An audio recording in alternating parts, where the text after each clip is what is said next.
Jam Jamil Curry, and I'm here today with Skizzlefresh, Skylar Hall. What is up, sir? How you doing?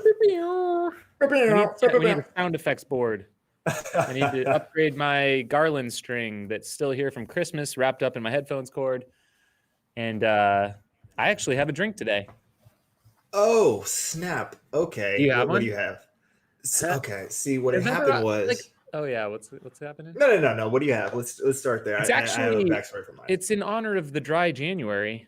I've got Athletic Brewing Company. This is non-alcoholic IPA. It's called Run Wild. You ever had one of these? I have not, but I've been getting a lot of Instagram sponsored ads. And I am not sponsored by them. I've been seeing people getting this, and so I had to try it. I was given one of these types of beers. I don't know if it was this type or a different type, but by a runner. No, it was by a mountain biker at one of our events in November. So I got to taste one. I honestly don't remember if it was this one or a different kind, but this was a total impulse buy at Sprouts. I just saw it and I was like, yeah, I'm like, I don't know. I'm the midweek Tuesday night drinking. I'm just not ready for it right now. I've got too much going on. So I figure this will be a good shot. We're going to just try it.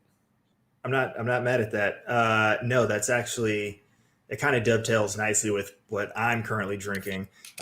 So full disclosure, I just got back from my run like 40 minutes ago. And it is a muggy sort of rainy day here in the Bay. So I'm currently working on this protein and Roctane shake, which is settling very oddly there. But that's just grape, Roctane, and vanilla protein together. And I'm trying to do this thing called drinking less. And so, we're trying to basically drink like 3 days a week. And so it's like Monday for the Bachelor will be like our wine night, and then like Friday, Saturday sort of thing. But I'm also doing macro tracking now. Oh, so goodness. Yeah, I know. That's where I'm at, which is terrifying and shocking. I've learned a lot about my diet in the last week. But I keep running into this problem where I'm either crazy low on proteins. Apparently, I just never ate enough protein to begin with. So it's amazing that I have any muscles holding up my physical structure. But I also end up like behind on carbs somehow. So I end up just like, well, I guess I'll have like this Budweiser to get an extra like 12 grams of carbs real quick before, the end of the day. So I have it here. Okay, this is my cheap beer. If we get to it, Budweiser, the king of beers / still a domestic trash beer favorite of mine after the beer half marathon. So it's there. And that's amazing that you're not totally turned off to it. So kudos on that one. It's just water. It's all it is. Yeah, exactly. I threw back a Miller High Life the other night. So my friend, you've been to the Wandering Tortoise. Have you been to the Wandering Tortoise? Yeah. Sure. So my buddy owns that. He owns the Theodore in downtown Phoenix. These, what do you call them? Tap houses, basically. A couple tap houses. He's got a couple restaurants. Hops on Birch and Flagstaff, the Golden Pineapple, the Sleepy Whale. And he just is opening it's a smokehouse bar saloon in Superior, which is like our new favorite spot. The Copper Corridor Trail Runs, rocking the hat here. It's like one of Arizona's best kept secrets in terms of trail running. You've got Arnett Canyon, you've got the Arizona Trail, just really cool desert, old history mining Western town. It's like 1 hour exactly from the office here. So I went out there for their grand opening this weekend on Saturday after a long run in the Superstitions, and yeah, caught up with him, and it's good stuff. Give me one second. Oh, Lordy. That's terrifying. Just wanted more light. We were talking about lighting. We were talking about lighting earlier, and I noticed I didn't have my light on, so now we're good. Yeah. It's I've officially sold out for folks who were not on the call, which would be everybody watching or listening to this, I guess. And so if I look up on the video, you can see the ring light reflection. I just don't have a lot of light in my place in any of the rooms. and especially for this sort of setup. And so we're trying to bring a little bit more quality to you, even though this is still just a homegrown podcast of me and Jamil shooting the shit and just ragging on people and our sport. So yeah, for those of you tuning in for the first time, welcome to our show. 7th official episode. Maybe only 5th official and 7th unofficial. Who knows? But I do want to shout out our live audience. We've got some people on Facebook and YouTube. And I just realized that on one of my screens over here, I can actually view the Facebook and YouTube comments coming in at the same time, which is fantastic. So I got to shout out to those faithful viewers right now. David, Wesley David, Whoop Whoop, JJ Duran, Athletic Brewing is legit. Bright Wolves, hey, I made it. Oh my gosh, Yakamina Manaika. I'm here live this time. I'm on a cooldown for my run, perfect timing. We got TLR, Juju Ultra. Hello, everyone. Big up from Asia, Singapore. Kenny Horn, greetings from Northwest Oklahoma. And William Scott, so much better Jam.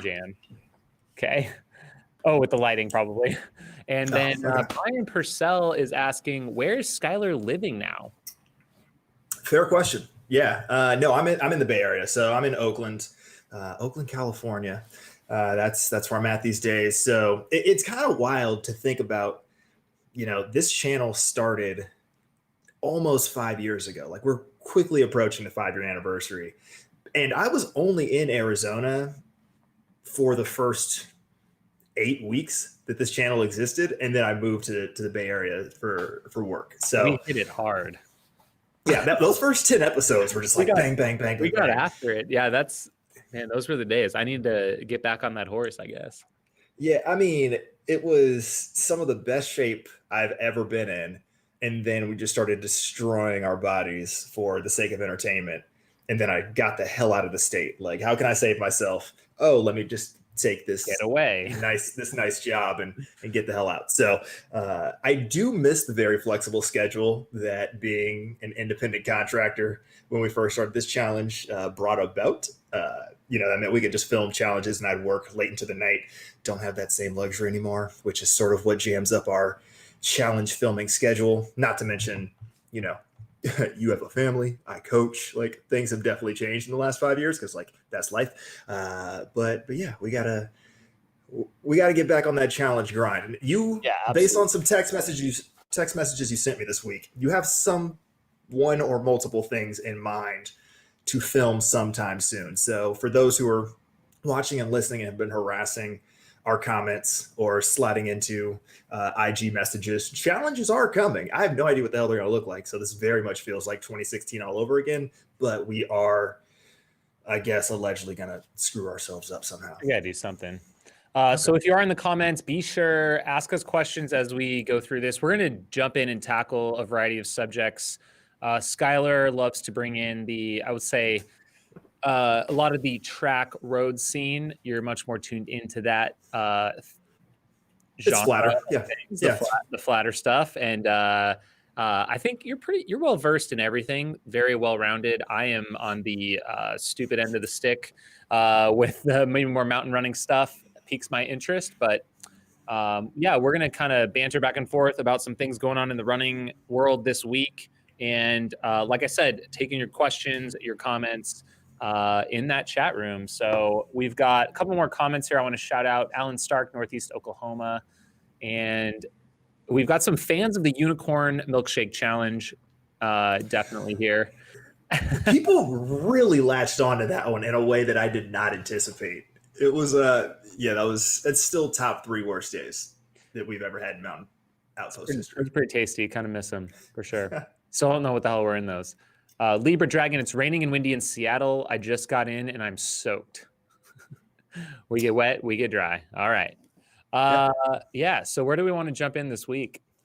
So I think we should start with the thing that's top of mind for everyone, which was the first golden ticket race of the season, Bandera 100K. So if folks were tuning in last week, You know that we have strong opinions on the sign-up apparatus for Bandera, which is to say it made it impossible to really sort quickly and figure out who was in that race. So we kind of found out at the same time that you all did on Twitter as we were getting updates from the course.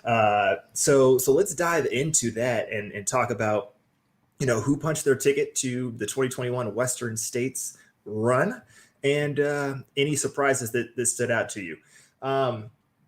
So I think the first thing that we have to talk about is the tampon in the nose. Like, let's just go straight for it. I regardless of the athletic performance and the fact that she went on to win, I just need to talk about whose idea it was. What aid station angel was out there who had the concept of like, hey, you probably broke your nose. I have this tampon, stick it up there. It'll probably last for the last 20 miles. I would have never had this ingenuity. I don't know what first aid course that they teach that in, but shout out to that aid station volunteer for single-handedly allowing for the greatest race story of 2021. It's going to be difficult to top, but that's got to be automatically a contender for best performance of the year because you only have one functional nostril because the other one's plugged with a tampon. So shout out aid station volunteer who made that run possible for Alyssa McDonald to go on and take the victory on the women's side. Ran 9:16. No, I think you might have got the wrong year there. No. Right?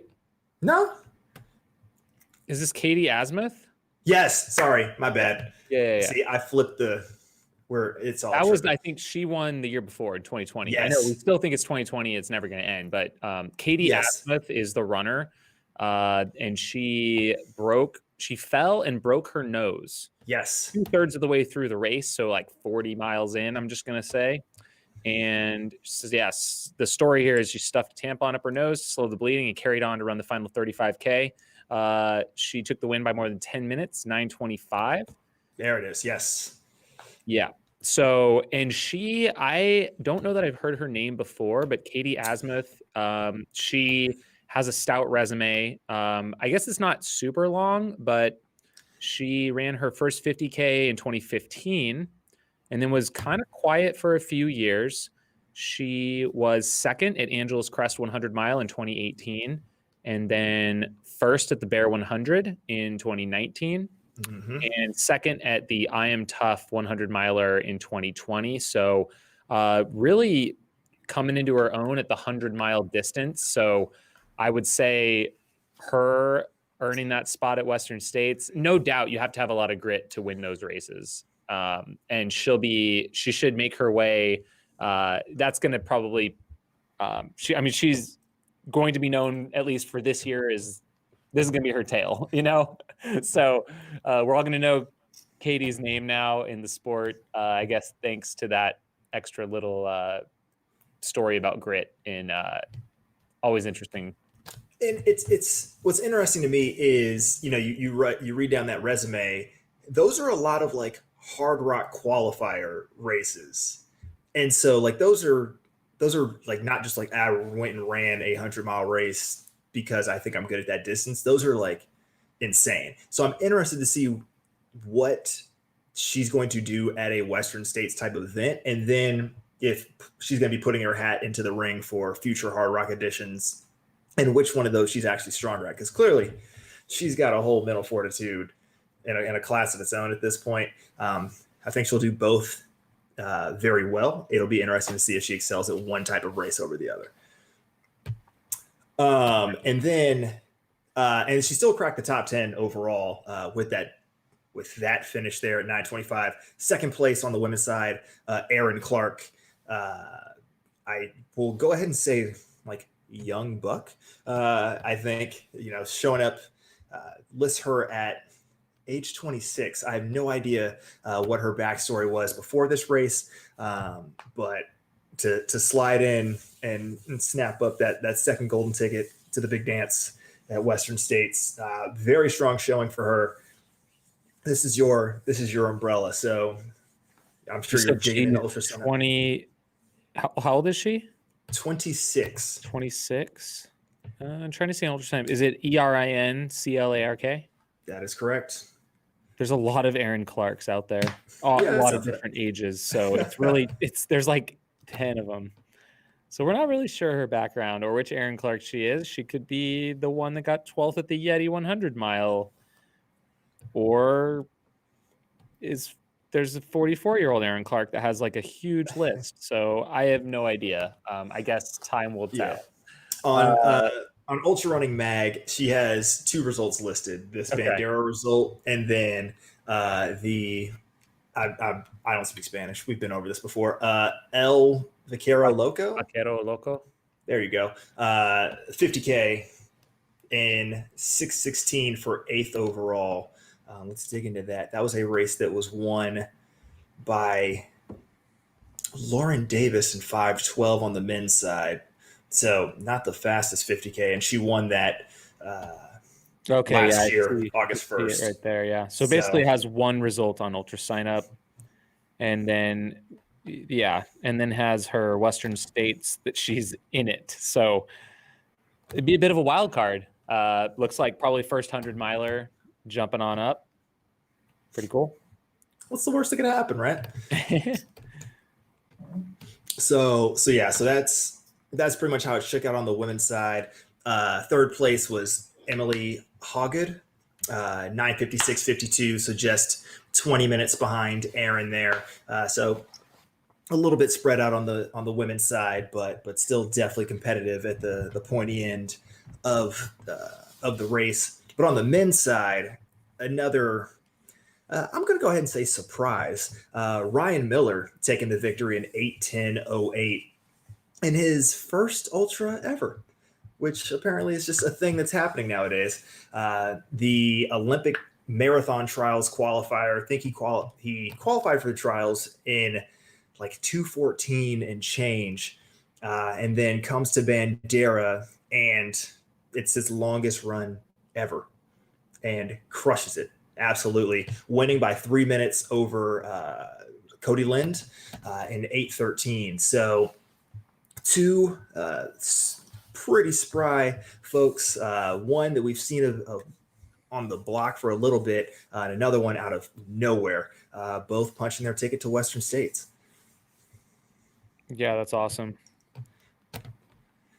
Like I went back and saw Ryan's Instagram post about the race, and just like the raw emotion that he has, like his tossing his bottles in the air, and just like his finish line was impressive. That's like, I mean, that's what you want to see at a golden ticket race. You want to see that elation, that victory, that celebration. I mean, that to me is what the golden ticket experience is.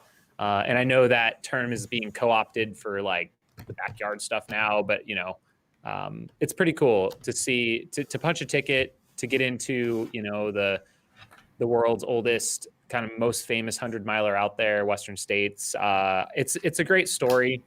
And I love the fact that anyone can line up and race for it. It's something that I'm stoked our sport has that. It has that way to kind of race your way in, prove yourself. Love to see it. Yeah, absolutely. I mean, it meets the community atmosphere that we set out, where you're on the same starting line as the elites, you're hanging out at the finish line with everyone, having some barbecue or just like at the post race celebration, and to be able to race your way into the top echelons of the sport and have a chance to be on that starting line. That's definitely something that's very special to the ultra community. So shout out to those two guys. Also got to shout out Craig Curley in third place, an 8:25 finish for him. So just 12 minutes back of Cody. So definitely very competitive on the front end of that. Bandera is one of those races where it can be super muddy. You got people, what was it, 2 years ago, Matt Daniels, got the concussion and dropped out. You got, I think Highland Running Club says he was scraped from a fall as well. Yep. And then Brian Purcell says if you don't have scrapes at Bandera, you didn't do it right. So it sounds, I think they have the saying like the trail bites back at Bandera, something like that. Like it's just overgrown and scratches you up a bit. So yeah, it's just one of those crazy races that it takes a certain type of individual to apparently finish and do well at. So There we'll were a lot of big names that dropped. Like Daniels dropped this year mid race. We had the Bellis brothers who are on the Air Viper racing team. They both dropped out. So I mean, even just getting to that finish line is tough at this race. I guess I haven't been out there before. I wonder if there's something that sort of happens, because my understanding is it's a 2-loop course, right? And so it's sort of like you go through it once and you're like, I have to do that whole damn thing again. Sort of the same way that like at a javelina. Yeah, you got to go back out there. Yep. I wonder if that, just mentally takes a toll on some folks. You're like, it's only one more loop, but I got to deal with all of those conditions again. It's it's something to ponder. But shout out to everyone who handled their business this weekend. Some folks in the 50K on Sunday as well, which apparently was also just wild conditions. Saw Corey Woltering, just jacked, like all of his legs were just mud. Saw some stuff on Instagram about that. So sounds like some folks had some fun, and now we turn our attention golden ticket wise to you, sir. And we should get to that. I do want to shout out Davey Crockett. He's in the Facebook chat room right now. A little news for you. Legendary Pam Reed going for her 100th 100-mile finish February 6th at the Grandmaster Ultras in Littlefield, Arizona. Pretty sweet. There it is. All right. So I got this is like behind the scenes info a bit. So yeah, Black Canyon next up on the golden ticket roster. We've got 2 more races this year. Of course, we have the rollovers from a bunch of the events last year. We've got Black Canyon coming up in a little over a month, so 4.5 weeks. And then we've got Canyons, if it happens in May, I think. Is that right? Might be late April, but yeah. Something like that. So yeah, we're at Black Canyon right now. I think we're sitting around between the 100K and 60K, which we're spreading it over 2 days.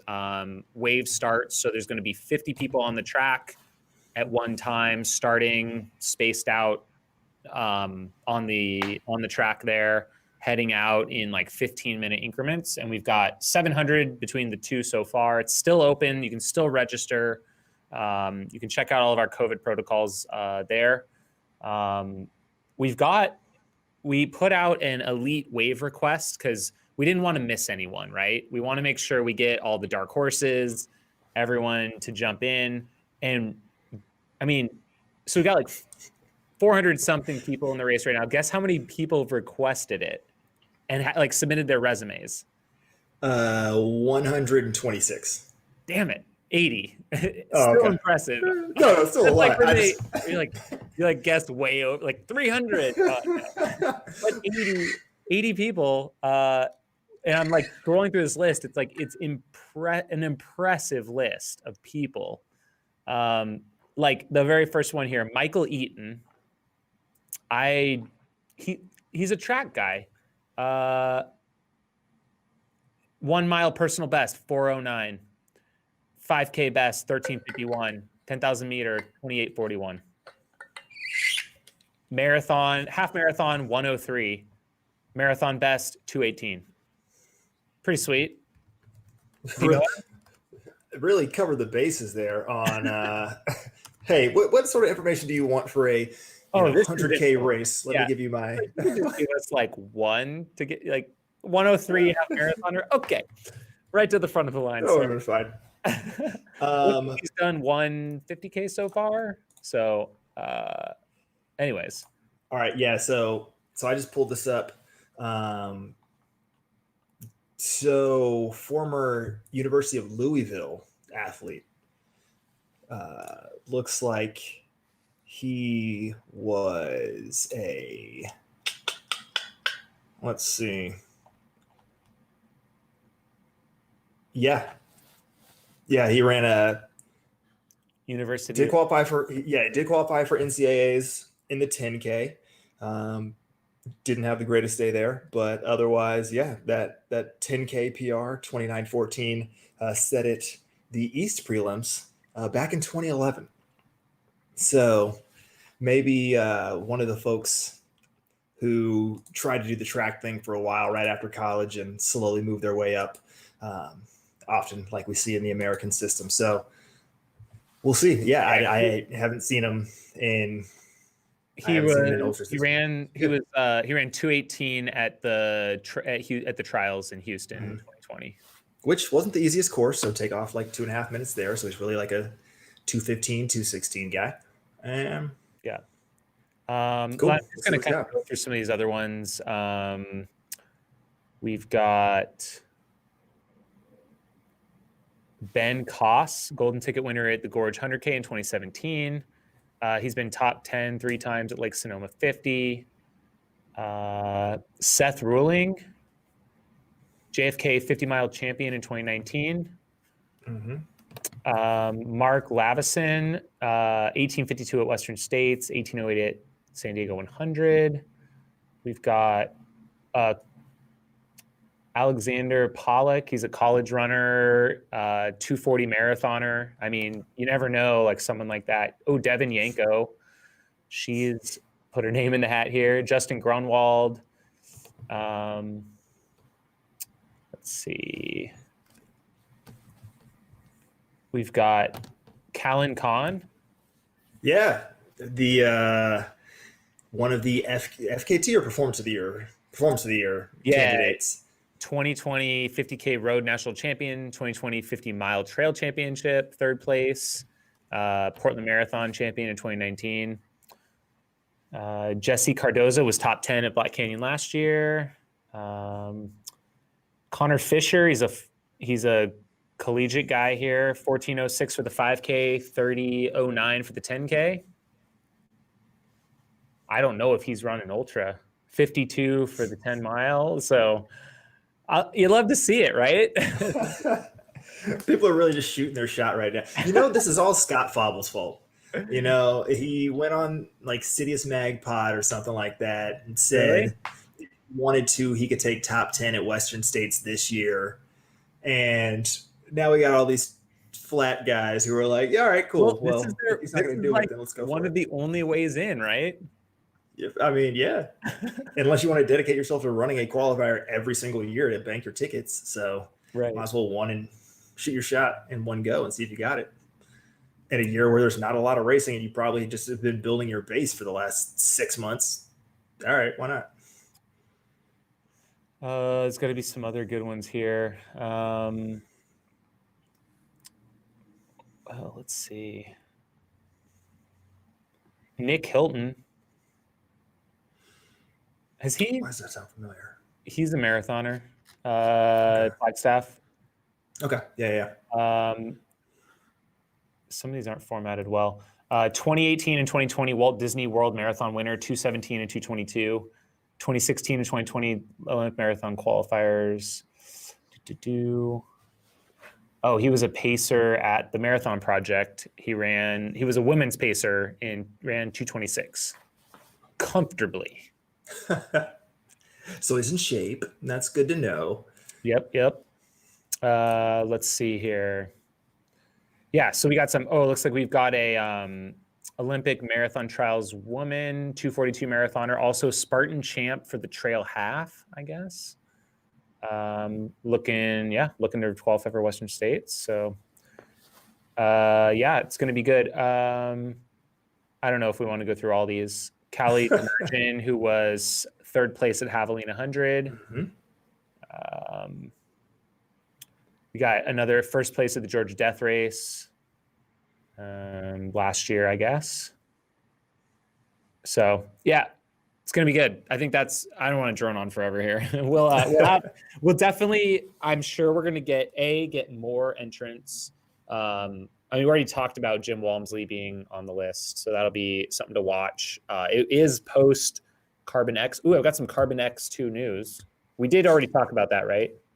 I mean, we brought up that it's happening, but we haven't gone too deep into it. But finish the first shot. I mean, we have like a month till Black Canyon. We'll do some preview.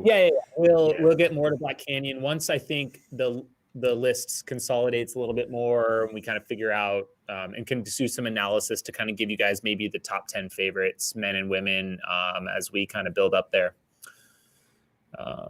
Yeah. Did you need more people on media crew? Where are we at with that? Yeah, so I think I've been kind of getting people coming at me from a few different things. I think I'm going to actually go and create a volunteer sign up so I can manage where the communication takes place. So I'm going to add a section to race day coverage on the Black Canyon Volunteer. I know Charlie Seymour here is in the chat. I see him just commenting. I think he's going to be helping out. There was a couple other guys helping out. So if you want to join the video crew, please, we will be having that on the, just go to Black Canyon Ultra's website, find the volunteer link. I'm going to add it tonight after the show. Make a note of that. And Charlie in the chat here says, Coldwater is an easy course, right? I think it's deceivingly tough, tougher than Javelina maybe in a different way. So, but it won't be hot. So that'll be nice.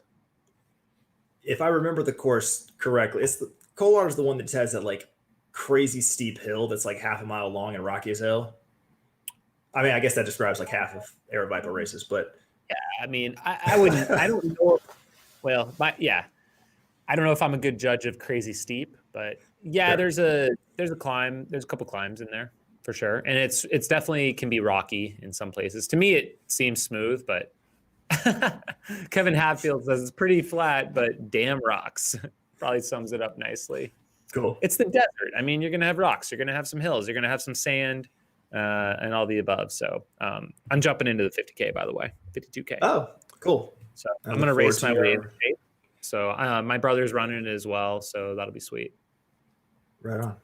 I actually freaked out for a second because on Instagram, either yours or the Aeroviper one, Aeroviper Instagram account had the finisher awards for Coldwater, and it had your name engraved with the time. And I was like, wait, did he race and I missed it? Forgetting that the race had not even happened yet. They're trying to predict my time. Yeah, it might have been like a past year's time or something. I'm not sure. I mean, that's fine.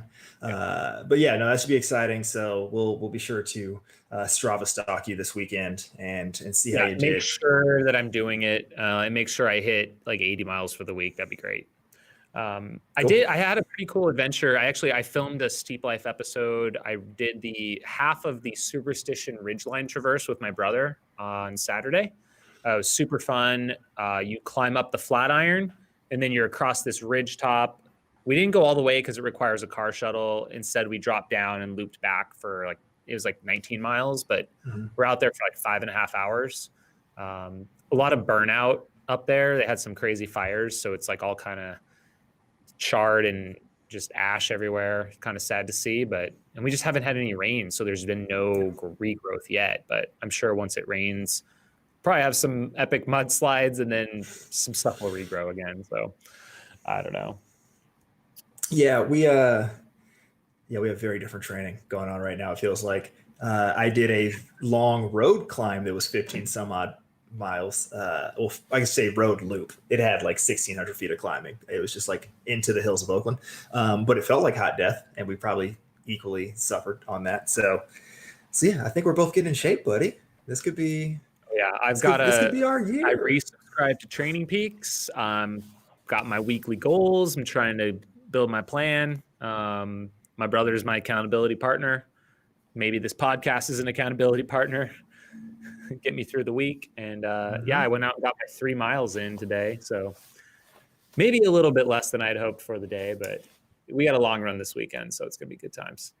What was I going to say? I was going to talk. Can we jump into Carbon X real quick? I got some news on that. We can do whatever the hell we want. Yeah, go for it. We got approached by the company that's helping Hoka to put on the race or the event, whatever. It is a race. It's an event, the attempt, whatever. And it sounds like myself and some of our team here at Aeroviper Running are going to be helping to staff the event. So I'm going to be there, which is really exciting. I'm sure I'm not going to be able to probably post much, but it's going to be live streamed. So check it out. But I'll be, I think, either on a bike or in a truck before or after the runners. So I'm pretty excited about that, to be part of this. It's going to be a good time. Just being staff for it. It's going to be cool. Hopefully witnessing history. That's yeah. I mean, it should be. Camille just got into town, so she's probably getting used to the heat. Yeah, I was very confused as to why she was hanging out in like Santa Rosa and Healdsburg, like around the Lake Sonoma course. I mean, don't get me wrong, like it's a beautiful enough area and whatnot, but I was like, that's just kind of a weird spot to hang out for the end of December and early January. So I'll be interested to see what her race plans are after Carbon X and after Black Canyon ? But yeah, I think she's gonna have a very interesting spring. I don't know is she on the list? We'll have to see. Maybe she's gonna wait to see how she feels. True. I've done a lot of Instagram stalking over the past week, and so I didn't want to go too deep into this rabbit hole. But when you guys posted like a call out for volunteers for Black Canyon, it featured a photo of her. And she was like, yeah, I'm looking forward to Black Canyon. I was like, are you looking forward because you're running it or just because you enjoy the race? So we'll have to do some investigation, a Mountain Outpost investigation, and then we'll come back. Ooh, I like that. Could be a new show, Mountain Outpost investigation. Dun, dun, dun, dun, dun. We have a jingle. It's like 48 hours, but worse. When is Carbon X? It's a week from Saturday. Damn. Already? Yeah. Because we got Coldwater this weekend, then we got Carbon X next weekend, then we got the birthday weekend, then we got Elephant Mountain 50 mile. Also signed up for that one. Oh, okay. Mm-hmm. I think I'm just going to do that one every single year forever, like until it is a great course. Until the ultimate DNF day of life. Yeah, oh, jeez. Holy crap. Yeah, okay. steer out of that. Okay, cool. And then I'm looking forward to Black Canyon. I'm looking forward to seeing you for Black Canyon. Absolutely. And I feel if I throw it out on the podcast that I'm only commentating and I refuse to be on course, then you have to put me in the booth. So you're going to be in this room right here. That's my hope. Yeah. That's my plan. I had to go into a pretty aggressive negotiation because Black Canyon also falls on Valentine's Day weekend and anniversary weekend. Those are not the same day for me, but they're right there in the same weekend block. And flying to Phoenix and traveling to Phoenix for that. Probably not. Was not a great look. So I had to. It was a strong negotiation, but I got there. I think I finally got to a place where I can be in Phoenix and help you out. So looking forward to commentating and spectating and bringing the now that we got all these damn track and marathon athletes, I might actually be of utility when it comes to research. You're going to have to be part of the research team. I just got a new drone controller from DJI that allows you to take an HDMI feed out of the drone. And then, yeah. Okay. So, don't tell anyone. Hey, shout out 60 people viewing. What up? That's like double, I think, any other show. So that's exciting. Yeah. We're on the come up, guys. Consistency. Apparently it works. So here we are. Yep. Oh, Gems in the house, our 500 mile and 10-day champion of the across the globe. Shout out, welcome. Also, I realize for those who are watching on YouTube, it looks like I'm bouncing a lot. It's because I'm also actively rolling my planner at the moment, so I apologize. You're probably now going to not be able to unsee that, but trying to stay healthy. It's part of that whole 2021 New Year, New You, Operation Big Dog Run. No bones about it. So. Okay. I was like, now I just rambled. So let's get back on track. And we also got to shout out Kevin Hadfield. Also, I think he ended up with 494. You guys correct me if I'm wrong. He was leading, I think, most of the way across the globe. So these guys, these mega athletes here amongst the chat room, I love seeing it. Crazy ultra runners. They're just like us. Yeah. Yeah, hopefully we can all like battle it out in person sometime again. That would be great. We'll we'll do it in December 2021. It's fine. For sure, for sure. Do we have some more topics for the week? I know we Of do. course we do. Yeah, Of yeah. course we do. So let's do a little bit of update on sponsorship moves. So last week, and just as a new year and a new calendar year comes about, a lot of contracts in, folks start moving around. It was another busy week of movement, specifically in the run flat world. I still think we're going to see some ultra moves soon, but have not come about yet. But since last week, we had Ryan Hill, former uh, multi-time qualifier to the U.S.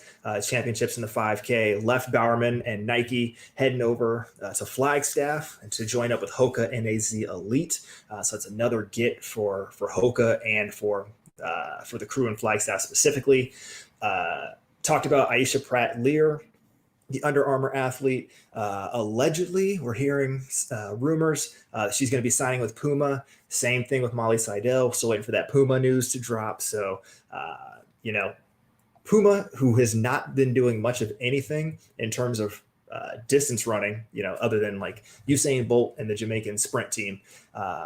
You don't hear a lot of Puma athletes, but I think this might be the year they're finally going to do something big in the distance world. So stay tuned on that. And then Andrew Bumbelow, also Nike and Bowerman Track Club, like OG guy, like one of the first to join what became Bowerman Track Club. He announced his retirement this week as well, going into the coaching world, not necessarily in the Nike outfit, just sort of to the general public and all of us everyday runners out there. So those were some of the big moves over the past week. I think still waiting to hear on Andrade. I heard that his Saucony deal, his contract ended at the end of 2020. Not sure if that's been re-upped yet. He's got some bargaining power now. He definitely has some bargaining power. It's weird because the marathon trials are the one trials that have already occurred and the team is set. So unless he's going to turn his sights to the 10K and try to qualify down there might not be as much of an allure this year, just because he wouldn't be competing in what's going to be the largest track race of the year. But we'll see what happens there. Kate Grace left Bowerman Track Club, but she's still with Nike. Honestly, we're just kind of waiting on this Puma outfit, and if something actually ends up happening in North Carolina specifically, if there becomes this new super training group that happens out there. So those were a lot of the big ultra moves, sponsor moves that occurred in the past week, but we'll keep folks in the know as those continue to shake out. I still have questions about Nike Trail. I don't know what the hell's happening there, but we've seen some people say that they are still. I've heard rumors. I don't know that anything's been announced. I've heard some rumors that Kraft is making a push into Trail Ultra. So, of course, I think the main Kraft athlete is like Tommy Rivers Pusey. He's been with them for a bit and maybe help pave the way for that. But I've heard some rumors that's happening. So okay, we'll see. Hey, I got some news. I'm proud to announce I'm sticking with Team Solomon for 2021. So I guess we can officially announce that right here. Woo!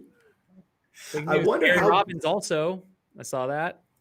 My boy Gary. So it's basically like half of the Barkley field is going to be rocking Solomon. Pretty much, yeah. Okay, basically it. It's good to know. Yeah, I mean Guillaume. I don't know if he's going to make it over this year from France. Makes me very sad. We'll have to see. Barkley might be crewless this year, which would be very interesting. I think that would be kind of appropriate and pretty badass. Appropriate and damn near impossible. I saw Jared Campbell finish without a crew. He like made 5 peanut butter jelly sandwiches like the night before, put them in little bags, boom, took off, and 5 loops later got it done for like the second time. You would have to be hyper organized, like the amount of attention to detail, because you're going to come in after like loop 3 with no sense of your organizational system that you set up. Like, hey, I put all my stuff in a toolbox, but you're not gonna know where the hell anything's at in that thing. And then to have the wherewithal to be like, not only do I know exactly where it's at, but I know exactly what I need, and then turn around and take it out with me. You Like, just got to get through 2 loops, and then all the dropped runners will just become the crew, I think, is what's going to happen. yeah, that's a good point. Like if I, for some reason dropped out after 1 or 2, I would stick around till the bitter end and help whoever needed it. Yeah, I don't think people are making plans to go out there and have flights booked for, 72 hours later. Like, folks are planning on staying out there for the entire time. Yeah, you take a week. I don't know where this tangent was going. We were talking about sponsored. So yeah, I guess we'll keep. I think January, we'll keep up with the sponsor moves probably for the month, and I'm sure it'll probably all shake out by the end of this month. Yeah, well, to some degree, yes. But then there's also, thinking through the ultra side, there are a lot of these folks who are, just going through what we saw at Bandera and what you listed for Black Canyon. Like, there are some folks who are going to be coming out of the woodworks that might end up with a mid-year sponsor deal.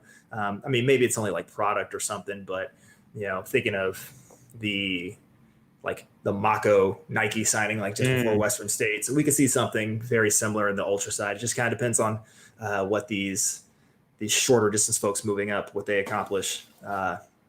But also, I have no idea what some of these companies' contracts look like right now, because they might not be sponsoring events in the same way. So they saved a bit of money on that side, but they also, some might be making cuts or moving budgets around, all kinds of things could be happening behind the scenes. We did have a question here from Yaka Mina Monica. Are you guys planning on having guests on the podcast?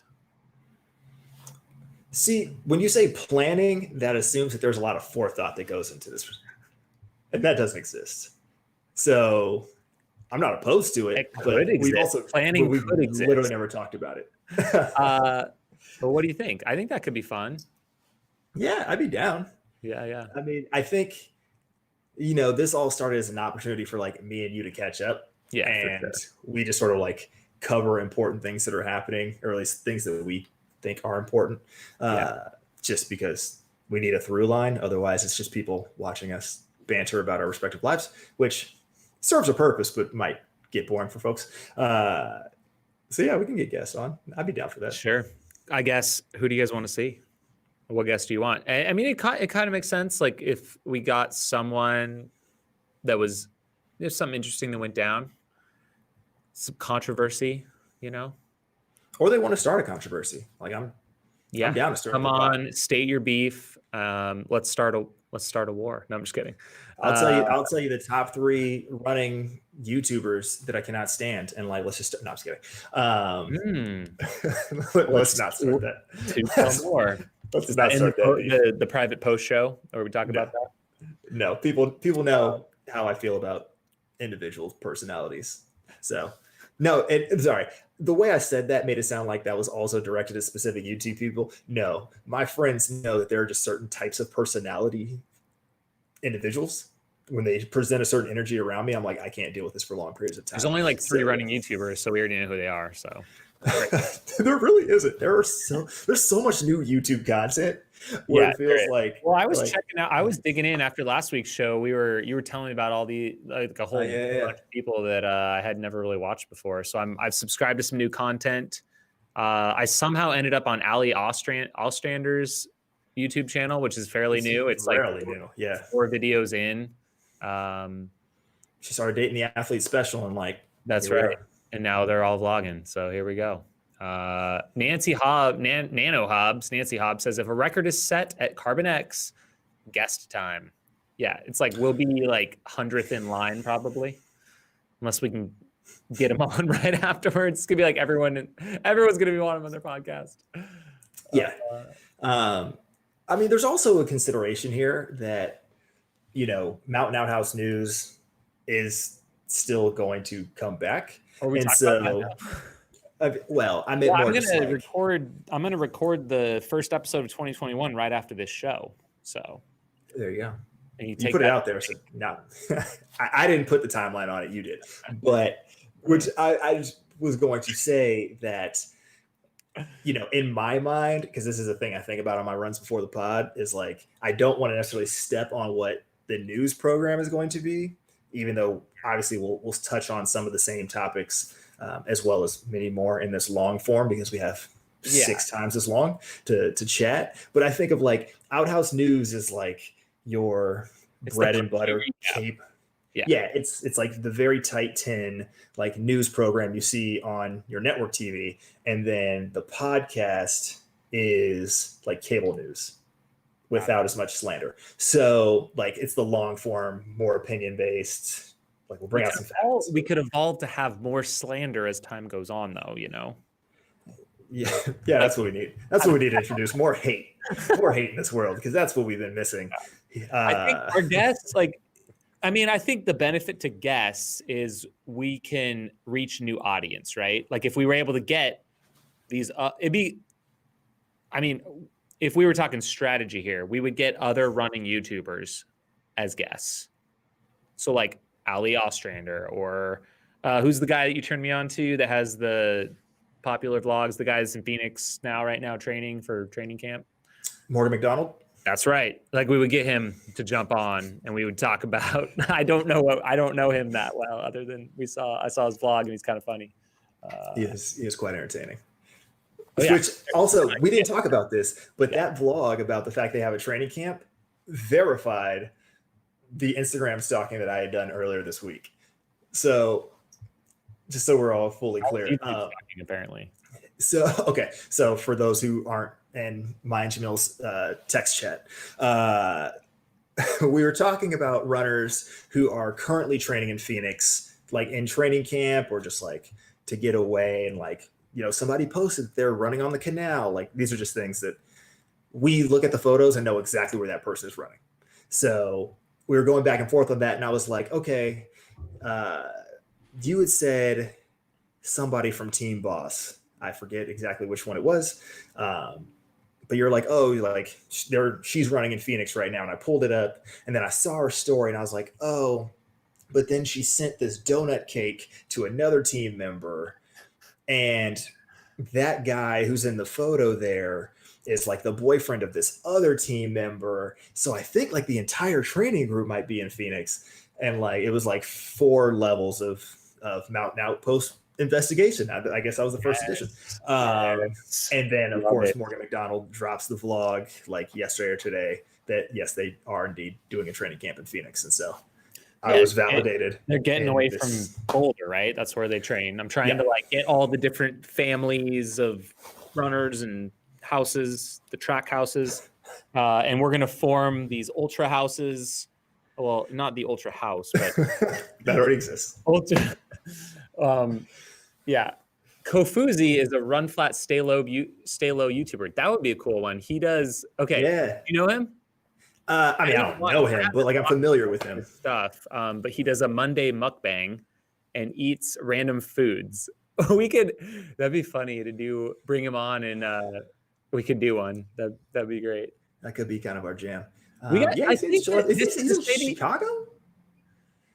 Could be. I think this has some legs. I think we get other running YouTubers on would be funny. That'd be fun. Like of all varieties, all different varieties, all different backgrounds. That would be kind of interesting. Because we don't want to do just like, there's a lot of podcasts and like anytime someone does something big, I think we do like the anti of that. We just do like whoever will come on. It's like, listen, we're just here to shoot the shit. Like we don't. You don't want to say anything inspirational. That's fine. Anyways, we're gonna evolve this, and we appreciate you guys and we're getting some good suggestions. So we've got a lot of running. Drop other running YouTubers. We want to please our audience, obviously. We also want to get new. There's like a running beer mile podcast now. Did you see that? Oh, the beermile.com guys. Yeah. Okay. Yeah. Who I don't like. They were doing an interview with Ryan Hill that I tried to watch a little bit of today, just because I was interested in how he made that move to NAZ Elite. And they don't look old enough to be able to drink. So, sounds like maybe I'm just officially old. I know, right? But yeah, no, there's a lot of content, a lot of people out there doing Yeah. things, which is, I mean, good for the sport, I think. It's just running isn't a sport that is notorious for marketing itself well. We should get like the Yeah. videographer from Tin Man Elite. That'd be cool. That'd be fun. That would actually be really entertaining. Seth James Damore, Sage Canaday, Kofuzi, Nick Simmons. I had that random file of me talking to Nick Simmons at that like 2017 U.S. Championships or whatever it was. You were, what was that again? I have something. So I went. It was actually it was when U.S. Championships were the same week as Western States, and so while I was on my way to go meet you, I went and like watched 4 hours of U.S. Championships, which also ended up being Nick Simmons' final race before retiring, and like I ended up talking to him for like a hot second after the race, and then got in a car and drove the rest of the way to. Do you know who Ben Parks is? The name is familiar. Yes. Yeah, I've never heard of him, but there's like multiple Ben Parks suggestions. And then there's I don't know, a Miller versus Hawks reunion. Like, does that mean to get Zach Miller and to get Hayden Hawks on the podcast? We want them to. I don't think has that ever been done is the question. Like, they're the two of them on the same podcast? Probably not. That would be interesting. I like it. There is a way to pull this off, which is like in early quarantine, there are a lot of athletes in the like track world who are going back and commentating over their old races and saying like, here's what's going on and all that. Ooh. We could theoretically get them involved with. That would be cool. Get them on, play it, and then like everyone can just commentate. That's a great idea. Morgan McDonald recently started a cool running channel. We were just talking about him. Ninja runner. I'm going to put this to Twitter, I think. This is going to be fun. I think we're going to do it. And maybe maybe I don't know if it's every episode or if we do those independently of this weekly catch up. That'd be sweet. I think it has to happen. We have a lot of things we got to talk about for the channel, so we'll add this into our running commentary a little bit. Get some. People are asking for some Spartan racers. Like Ryan Atkins. We actually know quite a few of those. So two things on this. One, I was wondering, and so I guess I'll just throw it out to the group now. If there are other sports or like running adjacent sports that you guys also care about, because like personally, like I'll follow triathlon, and there's like Nick Bear is like doing this like marathon and triathlon thing, and like Lionel Sanders and the PTO. Like there are a bunch of folks who are doing cool triathlon things on YouTube, but then obviously also competitive athletes. But then you have like the whole Spartan world, there the was OCR world. Said a cycling crossover vegan cyclist. Okay, that's a YouTube channel. Like 60,000 subs or something. Says good production value. So cool. We got to get Hunter. I feel like we really underutilized Hunter for the one time we had him for that challenge that I like nose bled out of because I didn't have a tampon at the time to stick up there. Apparently, like Amelia Boone and Olympic swimmer Caroline Burkle. Carolyn Burkle. That was nuts. That's like an underappreciated just video of like. Oh, and Rory Bozio, right? Yeah. Oh my God, that was what was that? Dude, you tell me. I had like the stomach flu the day before. I show up and you're like, we're doing this challenge with all of these people, and I'm like, Miller Hawks. All right. That was like right after Miller Hawks. It was literally the day after, yeah. And we did the other challenge. We filmed like 18 videos that weekend. We did too. It was back-to-back weekends. Back-to-back days. Quad Dipsy. We had Quad Dipsy the week before. So we literally filmed 6 videos in an 8-day period. Dude, savage. That's all I have to say. We got Nick Barre. I don't know. There's all these great suggestions. So, okay. We love this. More of this. We want collabs. We need collabs. This is going to be great. I mean, and if you're somebody who makes content, you can also just like reference yourself. Reference in the comments after the fact, whatever. We're here. Yeah. We have some things to talk about. So yes. And if you're listening to this after the fact, the comment section is still open below. So drop your thoughts in there on this and all topics. Oh, And while you're doing that, hit that like and subscribe button. Bang, bang. I do have to point out, we did fix. Am I pointing in the right direction? Nope, this way. We fixed that little annoying. So it's just the Mountain Outpost logo. There's still the dots up here that are like going a little bigger, but they're less annoying and they're slower. So hopefully we reduce the distractions for you and it's better. Frozen Ed. They're asking for Frozen Ed now. We're going. Yeah, that I don't know. So. All right, this is good. Let's pivot from that discussion. That was good. We did some market research. Just like in the middle of it, just like right in the middle of the show. This whole thing's just random and it's not unscripted because there's a topic list that you text me and then you kind of keep track. This is good. Something like that. Something. Yeah. I like the off the cuff bantering more than anything. So, and we were starting to dip, but we're still at 60 strong here. So, we're doing something right. Cool. I like it. But again, if you guys have topics that you want us to talk about, or specific questions that you want us to answer, I normally put a call out on Instagram the day before we film this, and I sort of compile them in my notifications. And there are some weird ones in there, I will admit, but then there are some ones that are fair game. So you can send them there, or obviously you can drop them in the comments if you're watching this after the fact, or if you're in the live chat, throw them in there, and I think we should just start dedicating like a specific live chat Q&A at the end, just like rapid fire. Absolutely. So we got one right here. Hey there. What do you guys, and this was the second time that it was asked, so I apologize, I missed this earlier, but sometimes we can't get to them all. What do you guys think about projects like Running the Wall, which is the Fall of the Berlin Wall celebration from Solomon, where trail running and history and culture interact? Thoughts? Well, I think let me caveat this with it's very dependent on what historical component we're looking at.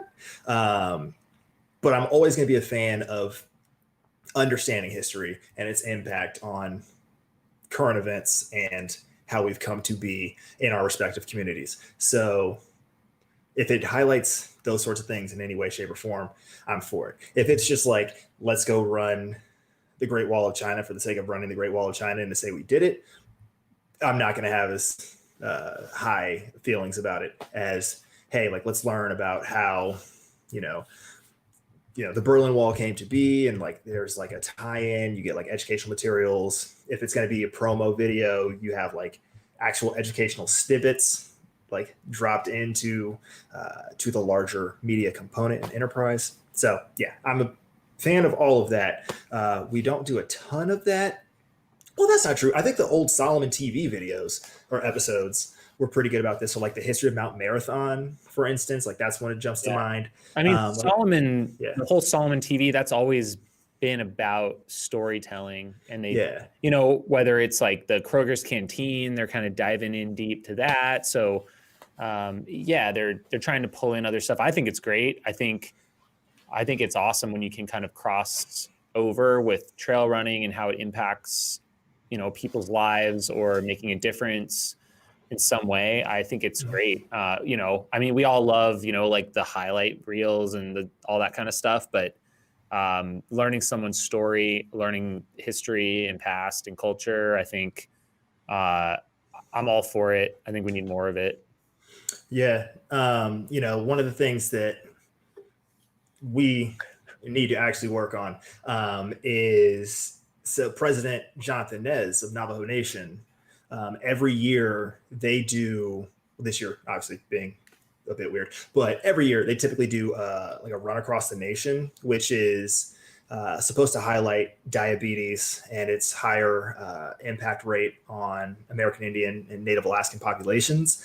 But it also, for their, I believe it's 150th anniversary of the Trail of Tears, they try to do one across like the actual Trail of Tears. That's one of those things where, combining running and specifically his love of running, because he is himself an ultra runner, done a bunch of Aeroipa events, combining that with the Navajo Nation's history was a really interesting story to follow. It obviously didn't get like a crazy media thing on YouTube or whatnot, but seeing those sorts of tie-ins for specific communities is something that, as like running writ large, would be a nice thing to highlight more often. So me and you need to connect with him. We got some people talking. Yeah, absolutely. Yeah, that'd be great. Well, he's a running YouTuber, so. And an elected official, and he's got a lot of things on his plate at the moment. Well, I'm saying we may not get him on the Mountain Outpost pod in the near future, but we'll wrap at some point when he's got some time. He's a little busy, a little preoccupied right now, I'm sure, up there. So we got some people talking about, speaking of like history and running, Bob Crowley, Tim Tweetmeyer, and the Donner Party Rescue Retrace. Forlorn Hope Expedition. That happened, right? Or is it happening? Do you know what I'm talking about? This is completely over my head. Really? Okay, they're doing I might be wrong, but it says Tim Tweet they did it last month, it sounds like. So we need to dive into this maybe a little bit for next week's show. I wish we had Mountain Outpost news last month. We could have learned about it. That would have been great. So we traced the Donner Party's, the survivors of the Donner Party, and like how they got out of the mountains. And they literally were reading books and looking at maps and descriptions to figure out and try and retrace the exact path they took, starting up at Donner Pass and getting, I guess, down towards Auburn or Sacramento or whatever they ended up. So it happened before Christmas, people are saying. So damn. Okay, yeah, we gotta dig into that. Oh shit. All right. I just got a call out here. Did we talked about our schedules for 2021 last time, didn't we? No, not really. Oh man. Jason Howen just asked me, Jamil, will you be entering any of the UTMB races this year if it goes ahead? Maybe I may have signed up for one. Okay. Evasive. I like it. Maybe you're the governor. I don't know if I'm ready to talk about this. Okay. One's reading my mind. Okay, let's move on. What else do we got on that list? What do we got? A few quick things from the flatter universe, and then we got to go back. We need to go back to FKT of the year. We have not touched on this 2-1 draft, but before we get to that, get to it because we're going long already. So deal with it. No, so not surprising to anyone, but U.S. track and field canceled the indoor championships, which means there's really no incentive for any pros to do any indoor races. So get excited for either this very random Arkansas 4-meet indoor series that's apparently going to happen on ESPN, or we're going to get a bunch of weird outdoor events starting the end of this month, which is about 3 months earlier than we normally would see it, which means we're going to have this very long drawn out hike to the Olympic trials. So if you're searching for any sort of running racing to watch, that should be coming your way, and much more vivid detail in short order. And then it's running 100Ks. Or people are going to find out real quick, hey, you're probably not going to make that team. Bump it up.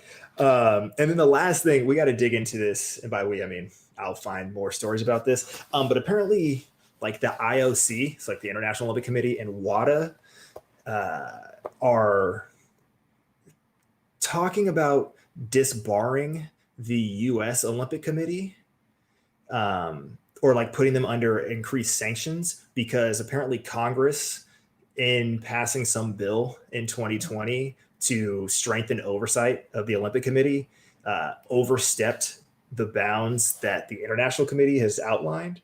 So Congress can now dissolve the U.S. Olympic Committee if they think they've stepped out of line, done too much, there's been a whole bunch of debauchery and unright things. And apparently that's illegal. Only IOC can disband national committees. So now there's this whole conversation at IOC of is the US program going to look like either Italy or Russia and not going to be able to fly their flag because they're out of compliance? It's a developing story, but that apparently started to become a thing this week. So Highly unlikely given the just sheer amount of money that the USOC plays into both WADA and the larger Olympic infrastructure. But who knows if the reputation of America is damaged? I guess that's a card that IOC is holding. So.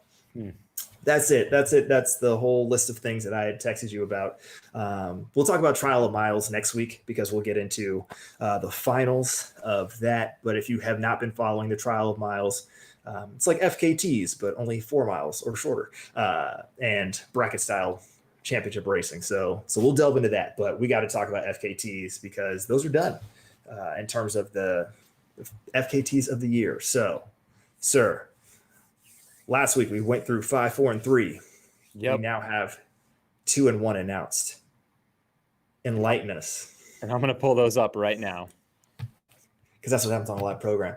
I will say before we even read those off, I think last week we both were like, we have pretty strong thoughts and guesses as to what 2 and 1 were going to be on both sides. And I can say personally, I was shocked, super wrong for my guesses. So yeah, where are we at with that? Yeah. I mean, let's just go through them and we can talk about it. So number 2 FKTs of the year presented by North Face. I'll give them the shout out here since they're the sponsor of it.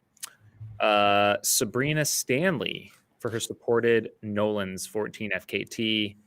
She said it twice in 54 days. So she had to go reclaim it from Megan Hicks, who broke it. Joe Stringbean McCahey for his self-supported long trail, the oldest long-distance trail in the USA, going a day faster than the unsupported record. So self-supported, meaning pretty sure that means literally no outside aid. He carried everything with him the entire time from the start to the finish. That's incredible. That's impressive. And I've done half the long trail.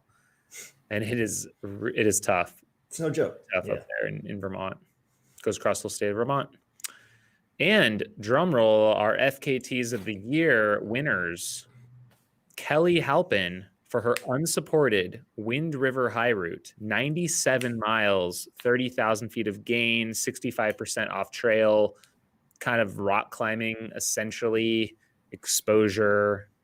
And then Joey Campanelli for unsupported Nolan's 14 FKT, 5 hours faster than the previous overall.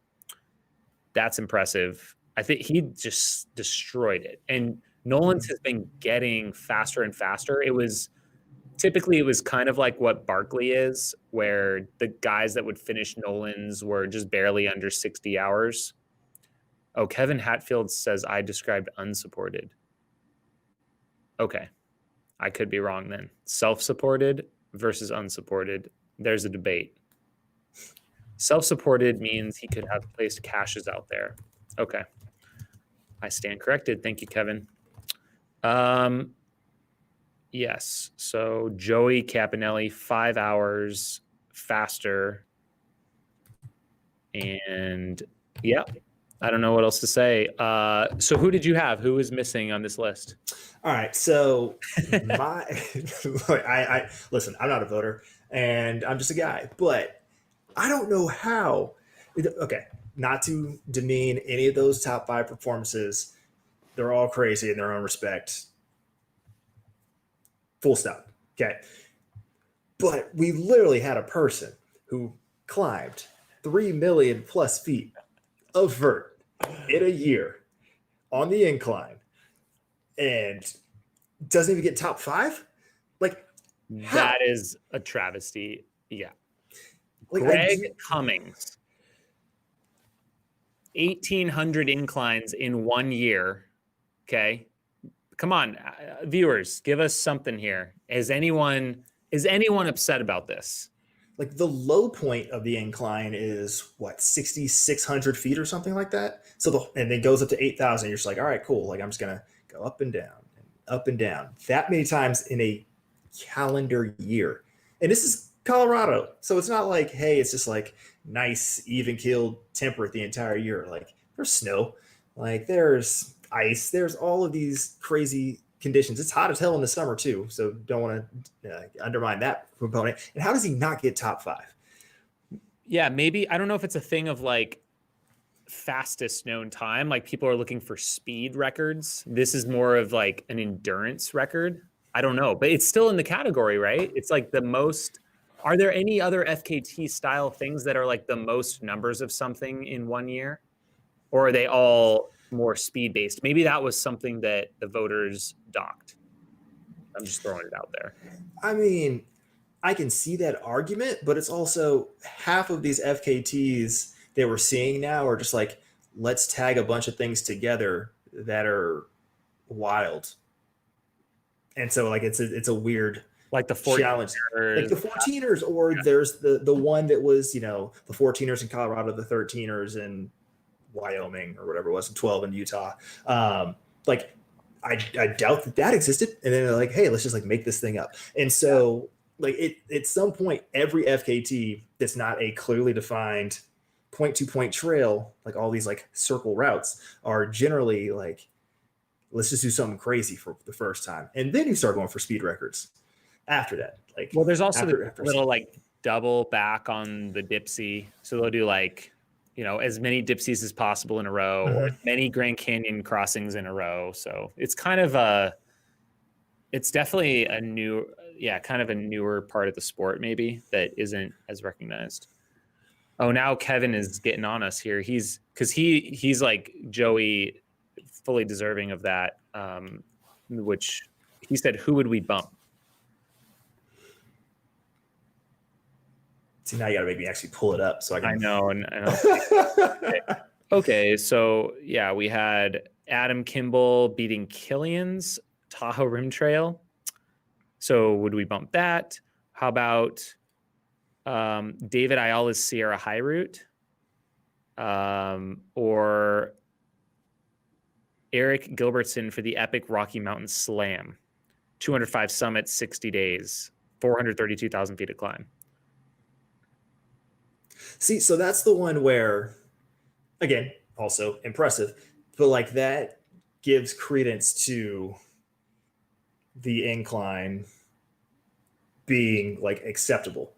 I mean, like you still got to like drive between all the mountains and go up and down. That's fine. But also, if we just said, okay, the fastest you can get to 1,500 cents of the incline, like just choose an arbitrary number, like could have pulled off a similar argument. So, I mean, all things considered, like I'd probably knock down Adam to 6. I mean, the Tahoe Rim Trail definitely got some shine, and it's a Killian record. Yeah, I don't know much about the Sierra High Route. Yeah, the ignorance. So I mean, maybe I wouldn't rate that as high just because I don't know it and I don't know how impressive it is or not. So that's my answer. I would maybe knock that one out. Okay, cool. So that's where I'm at on that. Whatever. That's just there we are. We're gonna have a new category, just like most insane attempts of the year, because like then we're just incentivizing just like ridiculousess. Most feet climbed in a year. It's like some sort of, I don't know. It's something. We had all those people doing like Everesting challenges last year, and so I don't know. It's not a perfect system by any stretch, but I want to make sure he gets his shine. Yeah, we wanted to give him a shout. So, yeah. Any other closing thoughts on FKT of the year? No, I think I'll be interested to see what FKT is in 2021 look like. Obviously, races are starting to come back, but folks might be a little bit hesitant to travel and participate. And I don't know what capacity limits are going to be, so could still be a year of a lot of back and forth on those FKTs. I want to see more competition. I liked seeing folks lose and then reclaim a lot of these FKTs this past year. So hoping that trend continues. And yeah, there's going to be some fireworks. I'm hoping 2021, everybody got a lot of good base training in with their newfound free time, I guess. And we can take some stuff out. I just had a bit of a thought. The Greg Cummings style, it's kind of like fixed time ultras versus, I guess, kind of your normal fixed distance a little bit. It's like, all right, you got 1 year. How many inclines you're going to do? There's your, and they just have a different it's just a different niche. So Mhm. like this fixed time, there could be this fixed time thing. Anyways, and Yeah, like that, like the yeah, Grand Canyon, the crossings, it's like, it's the loops. So like, how many loops can you do? Just yeah, like a lap, like a fixed time lapped type of a race. So anyway, yeah. there we go. We are still waiting on pins and needles for the performance of the year from Ultra Running Magazine. At this point, I know in the past, we talked about this last week, they've released these right around the first of the year. They would tease out the Ultra Runners of the year on their Instagram page. We have not seen that yet. So I guess we're just assuming they're going to wait until the release of the February issue of Ultra Running Magazine to release that. So they're being closed lip about it, and we'll just be patient and wait. That's all we can do. Yeah. And if you want our walkthrough of everyone who is nominated and their specific performances, that was back on episode 4, 5, whatever the one was, the last episode of 2020.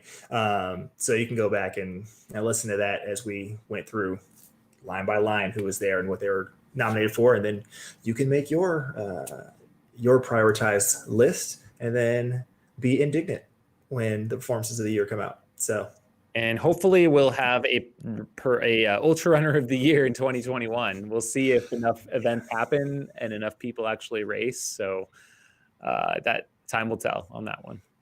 Working on it. See, I like our odds. Anything else this week? Do we want to do a rapid fire Q&A? Yeah, let's do it. So we've got 51 people here. If you guys have any rapid fire questions, we're going to go into the chat here. We did have a couple shout outs to Mike McKnight that he should have been ahead maybe. And Kevin Hadfield, he's been active in the chat. He says, Mike's was bitching, but knocking off Killian is a real thing. Truth. And then he says he paced Mike for a bit. The real story was that all of his shoes were stolen the night before he got going. That was a crazy story. You heard about that one, right? I did hear about that. Yeah, that's pretty. I don't think they realized until they got to like Kennebec Pass, like 20 miles in a huge mountain. And he's like, oh yeah, hey, can you grab my whatever S-Labs out of the back of the truck? And they're like, yeah, it's gone. Stolen out of his truck the night before, his whole entire shoe bag that had everything in. So they had to scramble, I think, go to Durango Running Company and reload. So support your local running store. That's the moral of the story here. That's right. If you take care of them, they'll take care of you. What is Milestone Runners? They're down in San Diego. I got a buddy of mine, Alex Sachs. What's up? Ran with him at Mountains to Beach. And then when I was back in San Diego, I guess late September, was able to catch up with him for a run and then popped over to the store and picked up some necessary supplies. So support your local running community, folks. Sweet. Well, I don't see too many other questions rolling in. They're just talking about Mike some more and how he ran 100 miles with 0 calories, which is not something I'm going to be doing. No. We tried it with bee pollen, and that was the furthest bridge I was going to take. So we're done. We like our calories over here. Bill Hart Davidson, what apart from cooperative weather are you focusing on as the factors for 5 loops at Frozen Head this spring? There's a lot of factors to think about. The thing you can't control is the weather. So I guess the things I'm focusing on are the things within my control. So that would be probably just making sure I got the right gear, the right kind of setup, that I'm putting in the work. So I've kind of got a goal in mind in terms of total amount of work I want to do between now and the race in terms of feet of climbing and total miles run. It's kind of based upon what some other people have done in the past. So that's my guidance. And I've got a lot of work to do. And I'm not sure if I'm going to go out to the race in advance this year. We'll just have to see. I don't want to travel more than I have to be honest, but it's still pretty valuable to get out there, get out into the crappy weather, get out and like re-familiarize myself with like all of the stuff that you're allowed to run, like all the trails, and kind of memorize, and like it's like becomes like clockwork. So you just know where all your turns are. So I think those couple things are key. Question: UTMB sounds cool. Is it not? I think it's very cool. I love that race. Yeah. Very matter-of-fact question. Did I make it sound uncool? No. Yeah, I think because you were like, I'm not talking about it. Oh yeah, I was being really weird. Yeah, which is par for the course. Having never been, I think it would be one of those races that I would like to attend. I don't think I'm the person who's built for running it per se, especially It's like, a hard race. It's very hard. But I'd hang out in Chamonix and just chill it's for a week. beautiful. That'd be cool. The atmosphere is insane. Everyone is like hardcore crazy fans. It's just, if you love trail running, it's the ultimate trail running race in terms of atmosphere. How can possible team events in trail running look like? We're back to this. Everything's a speed project design. No, I think, there are two ways to go about it, right? It's, you have a specific course and it's relay style, or you have, which you can make specific lengths of the legs, or just like get from point A to point B, split up however you want. Or there's the cross country style scoring, which is, first place gets 1 point, second place gets 2 points, so on and so forth. And you have like very specific teams. So, we're lucky enough that here in the Pacific Association for USATF, like there's a pretty good team scoring component to all of our local ultra races or within the circuit. So you'll have 4 or 5 different teams showing up. And I think it takes like 3 to score. And then it's like combined time of those 3, I think, is like how they get ranked. But yeah, you'll be on the start line, look over, and there's like, it looks like a damn cross country race because you got like 7 of the same jersey next to you. And you're like, oh, dude, these, Palma kids are about to just like smash on me. So yeah. So there are a couple different ways you could make it work. But it's also depending on the distance, I feel like you could also do like an adventure racing style format where you have teams of 2 or 3 that have to stay together the whole time. There's only a couple events like that, but that format sounds kind of cool because everyone in your team has ups and downs at different times, and you kind of have to work together as a unit, and that'd be interesting. You have someone who's like throwing up, and all of a sudden, like 2 other team members feel great. Well, you gotta kind of wait it out, help your teammate.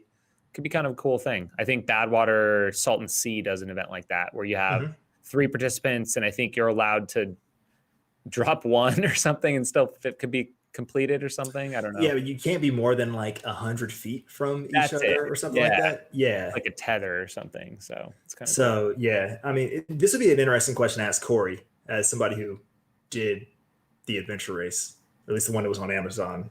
I wonder if he would have interesting thoughts. But yeah, there are a couple of ways to structure it. Just depends on what you're going for and what sort of course you're looking at. Because if it's just like, hey, let's go like point to point on a very long trail, adventure race setup might not be as exciting as another format. But if it's like we're doing the hard rock course, it might be a different ball game just because of the sheer nature of the terrain. So Brian Purcell, he moved to Tennessee from California in 2019, hasn't been to Frozen Head yet. He says his goal is to get out there. Definitely. You should go check it out. It's awesome. Colorado Trail has a loose relay FKT history. It's got dropping some knowledge on us over here. And it's a 500-mile trail, so yeah, I would hope so. Somebody had to have thought of that. Nancy Hobbs or cumulative times will be used at World Champs this year for long and short trail mountain combined World Champs, November 2021. We were talking, so before we hopped on, I literally was like, hey, let me send you this article. You can bring it up for Outhouse News because I haven't dug into it yet. So Sweet. She's out here she's getting ahead of us. It's awesome. That's going to be a cool event. I have a lot of feelings on how we should be restructuring running festivals here in the United States, but I'll save that rant for another time. Nice. A teaser. I put it in a vlog because those are coming back. Oh yeah. We got to. All right. I think that's it then. Thank you guys so much for tuning in. Episode 7 of the pod. Look forward to potential guests in the future right here. run the YouTubers. That's going to be our guest format. We've determined. Who knows what else we're going to do? Yeah, honestly, who knows what else we are going to do? But we know what you need to do if you want to help us out. Hit that subscribe button, hit the like button, tell a friend, share this on Instagram, on Twitter, on Facebook. Let folks know that they can watch this in between when we're live on Tuesdays, and then join us next Tuesday, 9 o'clock Eastern, 6 o'clock Pacific. It's like 3 a.m. in England, but like come through, enjoy the live chat with your brethren, and we'll be here to take those questions and drop some knowledge on you guys. All right. See you next week, everyone. Enjoy yourselves.